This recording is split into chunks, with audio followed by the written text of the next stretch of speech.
Hi dears, ഇന്നെന്താ മത്തങ്ങയിലാണോ അഭ്യാസം എന്നല്ലേ? അതെ, ഇന്ന് തൊടിയിലൊക്കെ ഒന്ന് ചുറ്റിക്കറങ്ങി നടന്നപ്പോൾ മത്തങ്ങയും ചീരയും പച്ചമുളകും കുറച്ച് മാങ്ങയൊക്കെ കിട്ടി. അപ്പോൾ പിന്നെ ഒരു സാമ്പാറും ഒരു ചീരത്തോരനും ആകാമെന്ന് കരുതി. ഇവിടെ തോരനും സാമ്പാറും വെക്കുമ്പോൾ അവിടെ മണം വന്നിട്ടുണ്ടോയെന്ന് പറയണേ.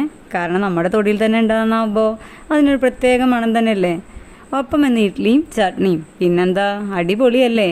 കൂട്ടിനായി വീട്ടിനുള്ളിലും പുറത്തുമൊക്കെ പക്ഷികളുടെ കലവല ശബ്ദം കൂടിയാകുമ്പോഴോ അതിലും അടിപൊളി. അപ്പോൾ ഇന്നത്തെ വിശേഷങ്ങൾ ഇതൊക്കെ തന്നെ. അപ്പോൾ ബൈ ബൈ.